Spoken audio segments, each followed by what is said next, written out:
Lectura Sancti Evangelii secundum Lucam.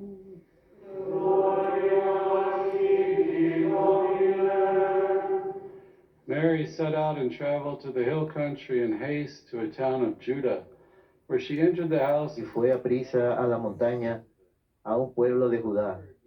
Entró en casa de Zacarías y saludó a Isabel. And Elizabeth, filled with the Holy En Spirit, cuanto Isabel oyó el saludo de María, saltó la criatura en su vientre. Blessed are you among women. Se llenó Isabel del Espíritu Santo y dijo en voz alto: That the mother of my Lord Bendita tú entre las mujeres y bendito el fruto de tu vientre. reached my ears. ¿Quién soy yo para que me visite la madre de mi Señor?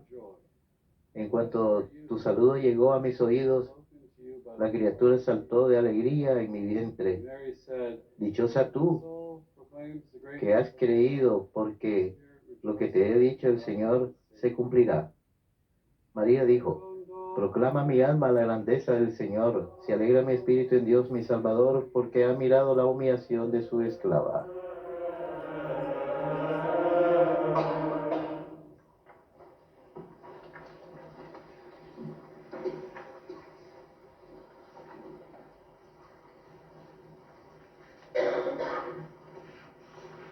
My soul proclaims the greatness of the Lord, my spirit rejoices. Mi alma proclama la grandeza del Señor, mi espíritu se regocija en Dios nuestro Salvador.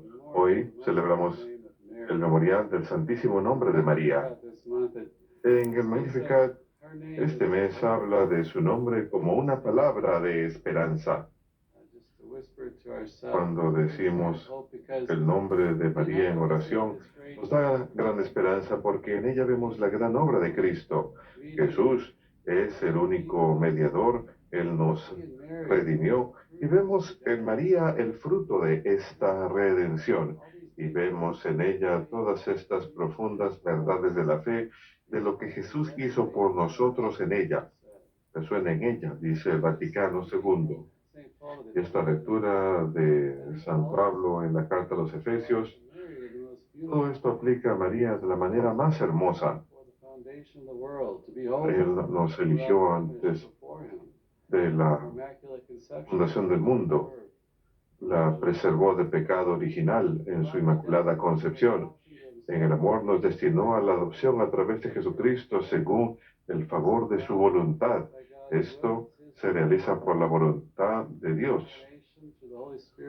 La encarnación a través del Espíritu Santo cuando cubre la Santísima Virgen María para alabanza de la gloria, de la gracia del Señor que nos concede en el amado. Jesús vino en la plenitud de la verdad y gracia y vemos esta transformación de la gracia que sucede en María. Es nuestro modelo de santidad. Vemos el fruto de esa gracia que proviene de Cristo en ella. En Él también fuimos elegidos según el propósito de aquel que cumple todas las cosas según la intención de su voluntad. María, por supuesto, es la que cumplió la voluntad de Dios de manera más preeminente, llegando hasta el pie de la cruz. Este nombre del Santísimo Nombre de María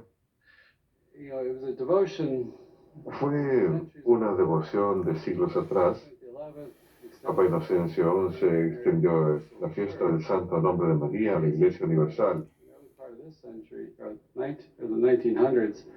En 1900 movió la celebración al 12 de septiembre para conmemorar la victoria sobre los turcos en la batalla de Viena en 1693 por el rey polaco Jan Sobieski, que reinó de 1674 a 1696. Así que el Imperio Otomano estaba extendiéndose por Europa. Esta fue otra de las batallas que detuvo su propagación. Si no hubiera sido el fin del cristianismo, que este rey polaco acudió a Nuestra Señora de Czestochowa, la gran colina donde está el santuario de Czestochowa, y rezó. Y luego lideró a las tropas en batalla. Fue una victoria decisiva. Tanto así que movieron esta fiesta a ese día. He prayed there before going to the Él battle. rezó ahí antes de entrar en batalla. Y si uno va a Nuestra Señora de Czestochowa hoy, aún reverbera y resuena esa fortaleza de la Virgen. Ella es la que estuvo en fe al pie de la cruz, con gran fortaleza. La fe la hizo fuerte. Ella es una mujer de fe y modelo de fe. Y cuando uno va ahí, uno puede sentir eso. Normalmente yo pienso María como la madre de temperanza, etcétera, y la experiencia que tuve ahí fue de fortaleza. Lo que sucede cuando Dios lo utiliza de manera poderosa para interceder por su pueblo. El rey Jan Sobieski dijo que le dijo al Papa después de la batalla, una carta, vine, vi y Dios conquistó. Me encanta esa audacia, pero la humildad de reconocer que Dios es el que tiene la victoria. Como ya mencioné, María ha recibido grandes privilegios. Es la Madre de Dios, siempre virgen, inmaculada concebida y fue asunta al cielo. Estos son títulos para ella que son esenciales para nuestra redención, pero también modelo para nosotros como miembros de la Iglesia. Ella es un tipo de la Iglesia y no solamente un tipo, como vemos una prefiguración en el Antiguo Testamento, como el cruce del Mar Rojo lo es para el bautismo. Ellos cruzaron el Mar Rojo, pero aún tenían sus pecados. La sustancia no estaba ahí. No recibieron el perdón de los pecados. Simplemente era una imagen porque estaban escapando del faraón y de la esclavitud. Sin embargo, el bautismo sí nos da un escape del pecado y la muerte mediante la gracia. Decimos que María es un tipo, pero más que un tipo del Antiguo Testamento que solamente prefigura, vemos una realización en ella. Vemos la obra de la gracia de Dios en ella, la realidad espiritual proclamada y representada en ella se cumple por completo. La Iglesia es realmente un modelo, la Iglesia realmente es virgen. La Iglesia hoy en su maternidad y virginidad es cubierta por el Espíritu Santo para ser madre, para dar vida en la fuente bautismal, a través de la prédica del Evangelio. Vemos este fruto real del Espíritu Santo en ella. Primero es vivido en María y luego se cumple en la Iglesia. Lumen Gentium dice que ella es el modelo sobresaliente de fe, que ella lleva a cabo el papel de la fe en caridad. Modelo de la Iglesia, un espejo puesto frente a la Iglesia. La Iglesia reconoce en ella estas disposiciones, esta identidad de acciones que hemos de imitar. Vemos esto en las lecturas del Evangelio de hoy. La visitación. Ella lleva a Jesús a Isabel. Ella va a servir a los necesitados, llevando a Cristo con ella en su vientre, donde su prima Isabel, modelo de evangelización. Vemos en ella estas disposiciones de ella que hemos de imitar. Que ella escucha, ella recibe la palabra de Dios. En la anunciación Gabriel le da esa palabra que ella ha de concebir por el Espíritu Santo, mucho más que una mujer del Antiguo Testamento que es infértil y concibe, ella va a concebir y sin embargo va a seguir siendo virgen por la obra del Espíritu Santo. Jesús no tiene un padre humano biológico. Ella está llamada a hacer algo mucho más grande. Y vemos que ella cree y que ella cree que según la palabra de Gabriel, Isabel está embarazada y en su fe cree que nada es imposible para Dios. Y esto es un modelo para nosotros, ese tipo de fe. Creo que a veces también nuestro desafío es en la fe. Nos preguntamos, ¿acaso es capaz Dios de hacer eso en nosotros? Hemos escuchado o leído historias o quizás alguna vez hemos presenciado un milagro en la vida de alguien incluso un pecado físico. La Madre Angélica tuvo uno muy dramático en su vida cuando fue sanada de su necesidad de armazones para las piernas y para la espalda. Pero también creemos que Dios quiere hacer grandes cosas por nosotros, que realmente quiere transformarnos, hacernos santos, que realmente es posible. Escuchamos esas historias de los santos, vemos esas grandes figuras en la iglesia y la tentación es, oh, eso no es para mí. La santidad verdadera, la victoria sobre el pecado, el verdadero crecimiento en la caridad, puede ser una prueba para nuestra fe. Estamos llamados a creer que nada es imposible, incluso que vamos a ser santos en este mundo moderno, donde la familia vive en medio de esta cultura y que vive en medio de las tentaciones, que nada es imposible para Dios. Vemos en María esta fe radical y obediencia. Ella da su fiat en la anunciación. Hágase en mí según tu palabra. Así que ella cree la palabra de Dios y eso la lleva hasta el pie de la cruz mismo. Ese es un plan difícil de vida de parte de Dios que ella tiene, ver a su propio Hijo crucificado. Sin embargo, creer que ese es nuestro camino hacia la redención, que esa es la voluntad de Dios. Ella siente llena de amor en emulación de su Hijo. Y en su maternidad vemos una iglesia que reza. Ella está ahí en el aposento alto con toda la iglesia esperando el Pentecostés.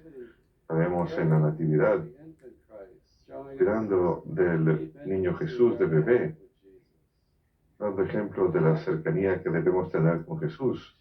Y en Jesús, en la cruz, ella recibe el cuerpo quebrantado de Jesús de la cruz y muestra a la iglesia cómo recibir a todos aquellos en este mundo cuyas vidas se han visto heridas por la violencia y el pecado. Esto proviene de un documento de la iglesia en colaboración con los hombres y mujeres de la iglesia. Qué hermosa vida. Al recibir el cuerpo quebrado de la cruz, ella muestra a la iglesia cómo recibir a todos aquellos en este mundo cuyas vidas se han visto heridas por la violencia y el pecado.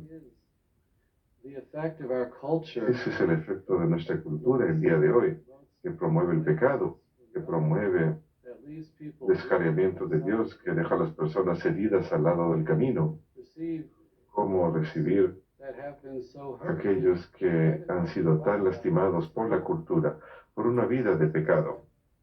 Ella nos muestra que al pie de la cruz recibimos el cuerpo roto de su Hijo con fe, siempre enfocados en el Señor y el plan de Dios. Su magnificada aprendemos a tener un sentido y deleite de alabanza por la obra de las manos de Dios. El Todopoderoso ha hecho grandes cosas por mí. Creo que es muy esencial en nuestra vida de oración dar gracias a Dios por las cosas. Eucaristía significa acción de gracias, reconocer que Él se presenta en nuestras vidas, lo que Él ha hecho por nosotros, que hacemos pausa y nos damos cuenta de que no es un mundo fácil, hay dificultades, las cosas no siempre van bien y a veces van muy mal, pero en la oración podemos reconocer que Dios se presenta y nos sostiene. De María aprendemos que la pasión de Jesús y la nuestra es el camino del amor que salva al mundo del pecado y la muerte. Ese es el plan, la cruz, que compartimos en ella. Y eso es redentor para nuestras almas y las de los demás. Ella da testimonio para nosotros las disposiciones de todo creyente. Estamos llamados a escuchar, a leer la palabra de Dios, a reflexionar sobre ella, a escucharla, a tener humildad, fidelidad, rezar y esperar al Señor. Estas son cosas que vemos en el Antiguo Testamento que Israel estuvo llamado a hacer. Este documento que mencioné sobre la colaboración de los hombres y mujeres en la iglesia, esas disposiciones de escuchar, de tener fe, humildad, son características a las que todos los bautizados estamos llamados. La dimensión mariana de la iglesia es la dimensión del discipulado, que todos somos primeros discípulos al escuchar y recibir. Esas son características de todos nosotros, pero las mujeres lo viven con una intensidad y naturalidad particular, nos dice este documento de la Iglesia. Viven con intensidad y naturalidad intencionales, siendo modelo de la esencia del discipulado. Muestra la faz verdadera de la Iglesia, da testimonio de cómo la prometida responde al amor del prometido. Esa es la disposición que hemos de tener ante el Señor. Así que María nos muestra esto, y las mujeres hoy en día dan modelo de esto de manera preeminente ante la Iglesia entera. Es un papel esencial para la Iglesia. En lugar de ese empuje, de ese clamor de vuestros santos, ser modelos de ese discipulado. Incluso las personas en los oficios de la Iglesia están llamados a tener primero. Los primeros en el reino son los santos, no los que ocupan un cargo. Es un papel importante. Reflejar a la Iglesia, imitar a María, mostrar esa senda de la santidad, lo que estamos llamados a hacer en el mundo de hoy.